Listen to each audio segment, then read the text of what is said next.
So, Evan, thank you so much for taking the time to speak to us. Jim Grant said you are the China specialist of Grant's Interest Rate Observer. So why don't you give us your take on the Chinese economy? So China appears to be in the late stages of a debt-fueled investment bubble. It's not so much that we haven't seen this before, it's just we haven't seen something on this scale. And to give you a few numbers to put into perspective, China's banking system right now has assets of $27 trillion. The US banking system in total has assets of $15 trillion. Right now, China's banking system has assets equal to over 1/3 of global GDP. And going back through the historical record for data that we have, there's never been a time where a country has had that kind of heft in global economics ever. Japan never reached it to the peak of its bubble, notwithstanding the fact that that bubble was very large as well. As we look at kind of what has been propelling China's growth over the last couple of years, they've been expanding banking assets by $2 to $3 trillion. And notwithstanding that massive growth, China's economy right now is estimated to be around $10 trillion. Growth has been declining through official statistics. And peeling back the numbers and looking at more activity on the ground, whether that's electricity consumption, the price of iron ore, which is now at a 2 or 3 year low at $89 per ton, it appears that activity is slowing even further. It appears that there's been a very large buildup in non-productive loans and non-productive assets, and that it's going to take some time for this to be digested in the economy. And how would this digestion look like?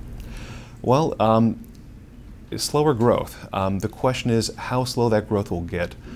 It seems pretty clear that President Xi realizes the severity of the problem, and his tackling corruption right now is trying to get a grip with that problem. The issue is, over the last 30 years, this debt-fueled investment bubble has helped the elites do very well.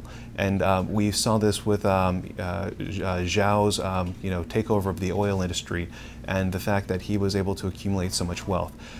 Reversing China's economic model means that the people who had benefited the most over the last 30 years are now going to suffer relative declines or absolute declines. And I believe that Xi's crackdown on corruption is trying to tackle that to be able to box the problem and be able to manage the decline in the economy. Whether he can do this or not is an open question, I think. But that's only part of the problem, though. The debt has to be paid back, doesn't it? The debt has to be paid back, written off, or digested. I mean, what we saw in the context of Japan is the economy did rebalance over the last 20, 25 years. Consumption as a percent of total GDP has actually increased. It has just increased in the context of no nominal growth. China could conceivably rebalance in the context of 5 or 6% nominal GDP growth if consumption grows much more rapidly than investment. The problem is, it seems that a lot of consumption is actually tied up into kind of housing and housing-related activity. There have been a couple of recent notes by J Capital, which is an excellent on-the-ground China watcher, versus myself, who sits in Manhattan and kind of watches China from the other side of the world, that has shown in surveys that in cities where real estate activity has declined, a lot of consumption has declined because a lot of consumption is related to whether it's furniture, TVs, white goods, items that get put inside houses. So the question is, as this real estate investment bubble kind of slows, what happens to consumption?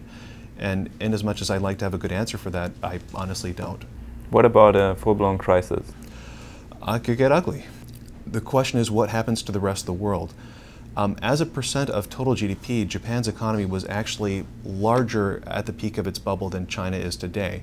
When Japan slowed, people feared the impact for global GDP. But when you kind of think about it, a company that is a net exporter is actually importing demand from the rest of the world. And if it slows, and if that net exports as a percent of GDP declines, it actually adds to global GDP.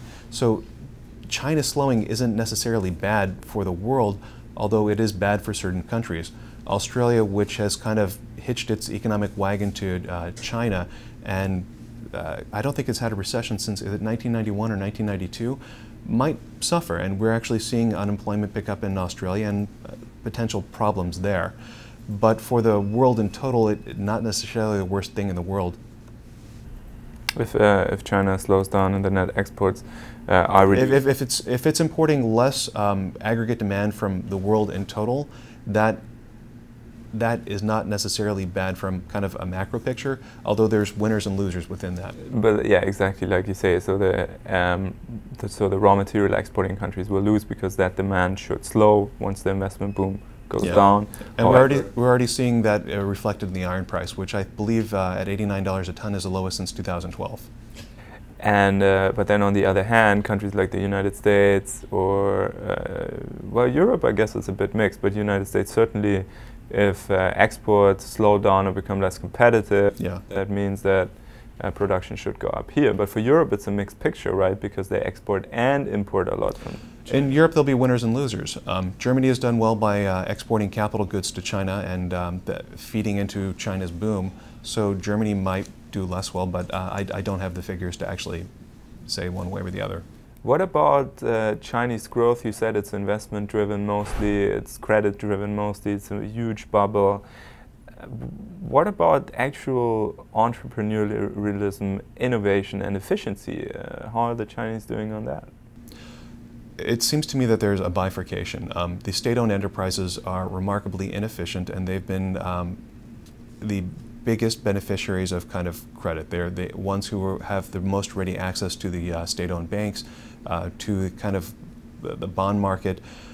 China's most efficient market really is kind of the small to medium enterprises that's run by entrepreneurs who are incredibly efficient, but also have the least access to credit right now. And I believe that is part of the problem. How do you kind of reallocate resources from the state-owned sector with very entrenched people who have benefited tremendously over the last 30 years to the more productive sector that is probably more domestic and more consumer-orientated, that just does not have the same kind of access. But there is hope if there is a reform, or if the SOEs get dismantled, then the private companies could take over and unlock some of the efficiency that the economy needs to actually be really competitive. Yeah, I agree with that. Okay, that's at least, you know, something positive. But you would you recommend investing in China right now? Chinese stocks have has been one of the worst performing stock market indices since the financial crisis. At some point, Chinese stocks are going to be a great buy. Unfortunately, the kind of due diligence one needs to perform in order to really get into it is not something that I believe that I could really perform in Manhattan speaking English. There have been a number of frauds that are uncovered by people who could actually dig through local SASIC accounts, who can actually go in the ground, can verify things, and I don't believe that at least I personally can do this sitting in Manhattan. So I believe at one point China's going to be a great buy. I just don't know when, and I don't know if I'm the best person to uncover those values. Okay, what about, you talked about the size of the bubble, which is unprecedented. What about the regime's ability to taper over any potential losses in relative to other markets, relative to Western markets or Western powers? Mm-hmm. The one thing that China bulls will tell you is that China has kind of a financial crisis about once a decade, and each time China bears will come out and say it's over, China is going to crash, and China seems to have been able to go past that. In the last major crisis they had at the end of the 1990s, I believe that NPLs came to something around 1/3 of total GDP at the time.